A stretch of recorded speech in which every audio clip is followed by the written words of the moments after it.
Hi, I'm Andrew Lasswell. I am a creative person. This morning I had a form of raisin bran for breakfast. The first question I have for you is, how do you feel carpentry is important to comedy? Hmm. Well, it's all about building, really, isn't it? It's all about shapes and tools.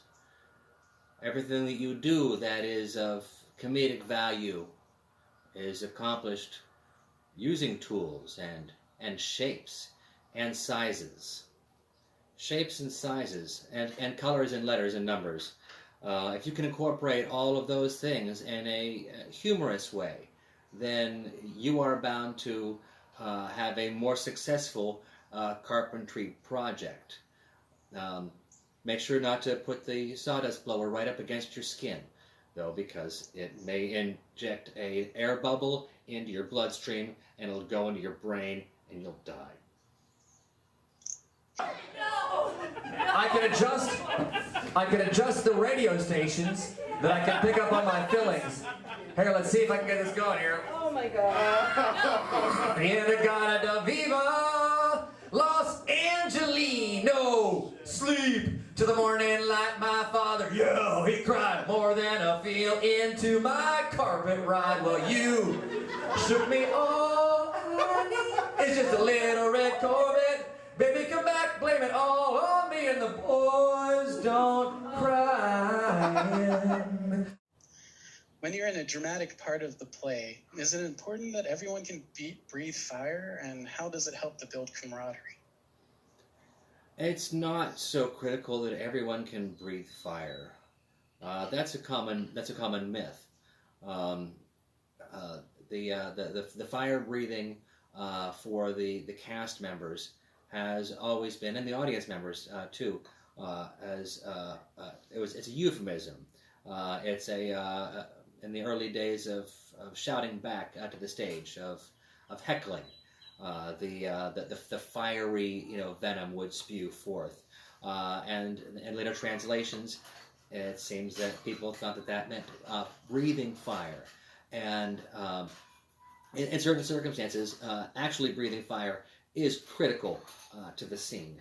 If the scene, say, has like a fire-breathing priest, it's going to be lost on the audience if the priest actually doesn't do any fire breathing. So sometimes it's absolutely critical, but for the most part, no, it's kind of a myth that people need to be quote breathing fire when they're especially in the wings, because the curtains, the curtains they catch fire. Yeah, it's not something you want to do after curtain call. No, and not the cast party either. Please save that stuff for your own backyard. Well, I mean, there's food that needs to be cooked sometimes, so isn't breathing fire useful for that? You've had cooked food at a cast party? I go to the fancy ones. Wow, I would like to be in your productions. Anytime. I am. Right now, right? Yes. Whoa.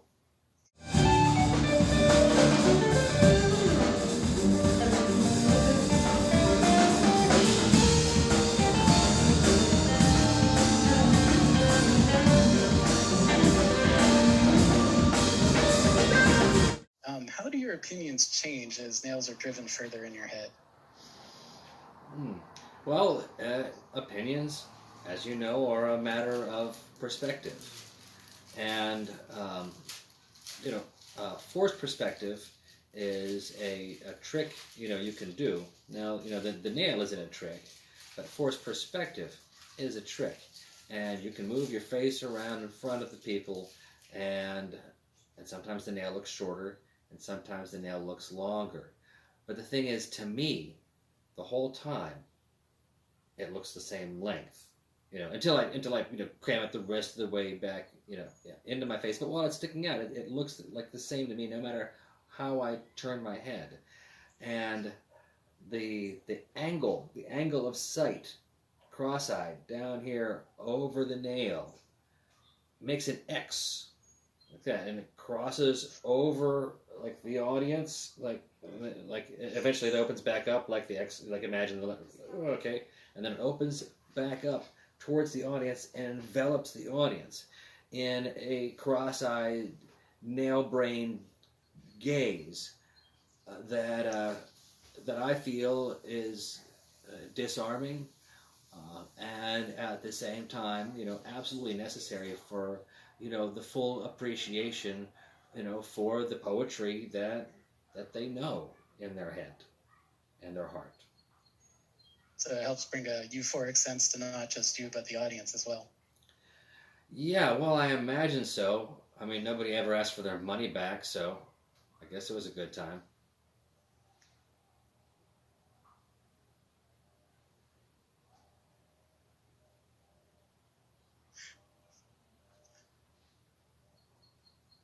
Now, ladies and genitalia, examine carefully as I, Andrew the Impaled, attempt to take this very real 20-penny spike and hammer it directly into my fucking face!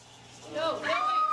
So, musically, something we've always wanted to know is how did the conversation begin about your band, and at what point in the Liberty Tubes was the name conceived? Yeah, probably about the last, the third from the end marker on the southbound side, going southbound, mind you, on like almost out of the tunnel there on 51. No, that's really a joke. It's funny because we're in Pittsburgh. A lot of people think the name is derived from the tunnels, but it really goes back to the French and Indian War era, where there was a slim cannon. It was only like 40 or 45 millimeters in aperture. No, sorry, 45 centimeters, and they were called the tubes. It was kind of a nickname for them, and there were freedom fighters working with the French to liberate a small contingent of Turkish soldiers who were lost in western Pennsylvania during the French and Indian War.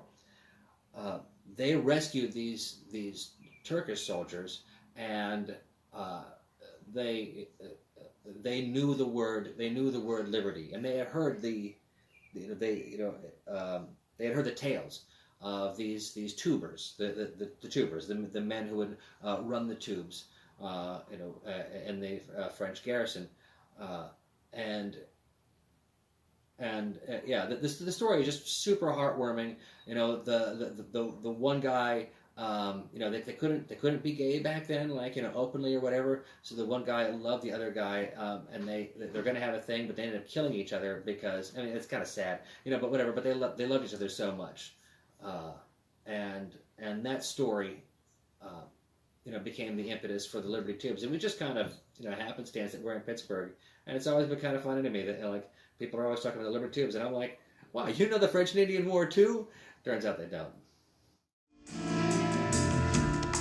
Forgotten alone,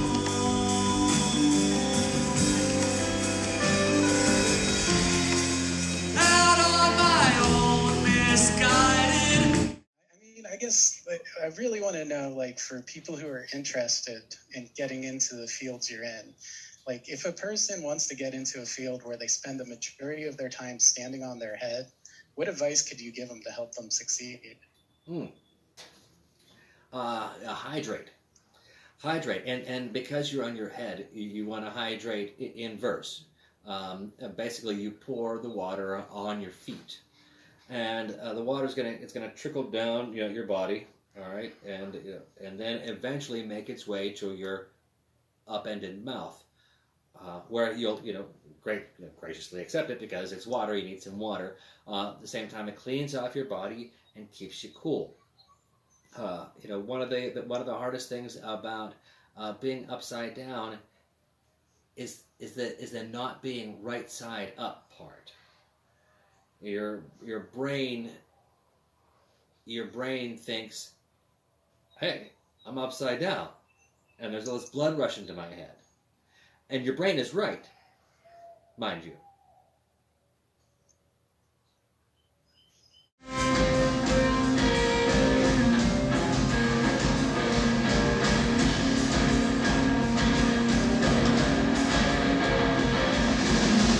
If you want the kind of guy that makes you laugh, take you by surprise, and you realize he wants you because of the mind you have. Now can you empathize? To be perfectly fair, you should be aware we make a nifty pair.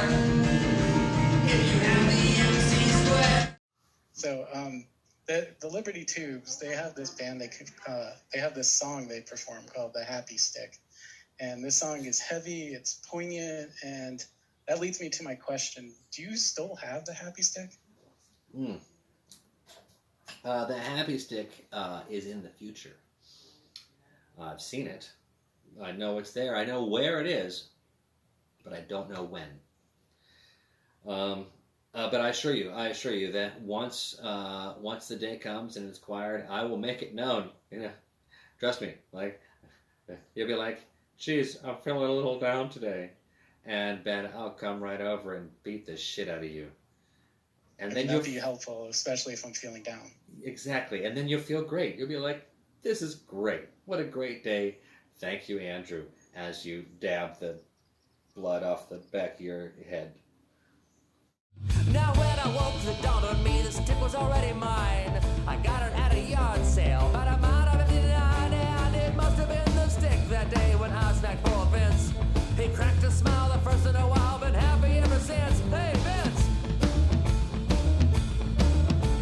He used to be a mopey kid, but that'll change when he got hit with a happy stick, with a happy stick, with a happy stick, with a happy stick now. If you ask me, I would suggest people come to a Liberty Tubes concert to let go of all of it all and to revel in the mockery of stupid shit.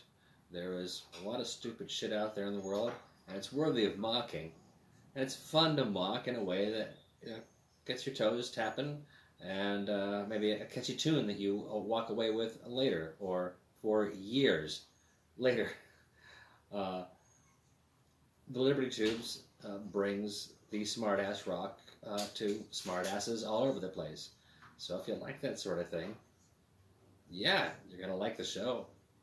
To undertake the fight, get set to usher in the new freak nation. No one knows why all the freaking kids outside are screaming about the dream. I do think sideshow is important. I think the fringe arts are important. Art in general is important. And the fringe arts, you know, speak to, you know, flavors beyond. If society, you know, were to, you know, to crumble in, you know, entirely, you know, in 500 years, people would still be gathering in ways in villages and dancing and singing, the very primal forms of art. Maybe somebody would be, you know, able to ink, you know, put some inks on some rocks or some paper or some canvas. You know, those are the early arts, the easily attainable arts, and ones that are widely spread, you know, enjoyed by most. The fringe arts, on the other hand, speak to a society that is so developed, so advanced, so beyond, you know, having so been so entrenched in so much art that they've squeezed out to the edges. And not everybody likes this one particular type of fringe art. Some people hate that other particular kind of fringe art. But they exist because we can afford ourselves so many flavors in art. We can afford the extra weird exotic tastes. You know, things that you can get, you know, in the city, at city shops, you know, cool little delis and stuff like that you wouldn't find in Butler. You know, I'm sure there's some cool shops in Butler that have some things, but you know, you're not going to find, you know, everything that you can find, say, in a larger city. And those are the extra, you know, joys of life, the extra sparks of life that keep us sane and give us a voice, give us a sense of purpose and a greater opportunity at communication. Yeah, freaks are saving the world every day by being freaky arty people. So, yeah, hug your freaky arty person, or don't. Like, if you do, turn your face away with your COVID mask on so you don't get sick, or just give them some cash, or a joint, whatever. Your freaky arty friend, like, could probably use a sandwich. So just keep that in mind, that these weird artists are keeping you alive. Never gonna stop! Even if we drop or use someone just in tight. And imagine all the things you change in this world. Seeing history depicted on a stage makes it just seem more alive. Like your lizard brain, your frontal brain, says, okay, that person is not actually that person that they're claiming to be in front of me. They are just pretending to be that person. But your lizard brain is like, people. I see people. There are people there. That's a name. That's a name. There are people, and they are fighting. I'm viscerally upset at these people in front of me. They're fighting, and I'm seeing all this, and I'm not even embarrassed to do it in front of me. And you walk away, from it, having felt like you understood the people at least a little bit more. When you can see, something that maybe you wouldn't understand a person's viewpoint, but whenever especially like online, people typing online, and somebody's got a different viewpoint, and you can't hear their tone. You don't know really where they're coming from, or what their intensity level is. Even if they type all caps, some people just do that. But you see people in front of you, you have a greater empathy for them, no matter what. Like, even if they're horrid, you feel like you know humanity better whenever you see more of it depicted on the stage, and whenever those depictions are of history, then you know more history. You have in a way, as far as your lizard brain is concerned, you witnessed exactly history. Right.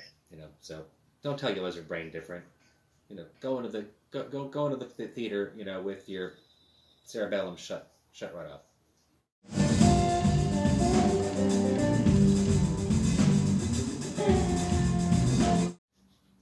What do you like about the Pittsburgh music scene? Well, it's like a lot of the rest of Pittsburgh. If you ask somebody directions, they're gonna give you directions, and they're gonna be accurate. They may not be great directions, but they're gonna be accurate directions. Like when he tells you, go 3 blocks down there, past the light, and then you make a left turn at what used to be the Rallies, all right, and you go 2 blocks, 2 blocks down that way, and it's right there. It's got a big red garage, usually a truck out front. But yeah, you'll find it. Yeah, you don't know where the Rallies used to be, but that person is totally accurate in what they're telling you. And sometimes people won't give you directions, and because those people are jagoffs. And the thing is, like, it right away. There's no question about it. There's no pretense. There's nobody. It's not like Seattle where every jagoff is like, "How do you do? After you, please. You may go first because I live in Seattle and everybody's nice here." In Pittsburgh, if somebody's a jagoff, you know it pretty quickly. I mean, like in the first few seconds, yeah. You want to know who your allies are in this city? Just start talking to people and give them a few minutes, and they'll prove you. They'll prove themselves. And that's why I love playing music in the city. That's why I love the music in the city. Good guitars, some games to play for a rainy day, and a fully stocked red car. What improvements can be made in the Pittsburgh music scene? Well, I think a lot of it has to do, with the weather. When the winters get harsh, and you're running behind because traffic is so backed up, so bad around the lake, and you want to, and you're trying to like, get your gear, all your massive amounts, of gear and your blood vials and and your nitrous to the gig in the snow, and you got all kinds of distractions on the road, 6-lane highways, the subway line that's actually up in the air, going over you for blocks and blocks and blocks and blocks, and it's all just a mess. And you can't really even get a decent hot dog. They feel like they're decent hot dogs, and they're not decent hot dogs. It's just cold and blowy and a pain in the ass. And I think that's really where we need to focus when it comes to improving the lives of musicians in Pittsburgh.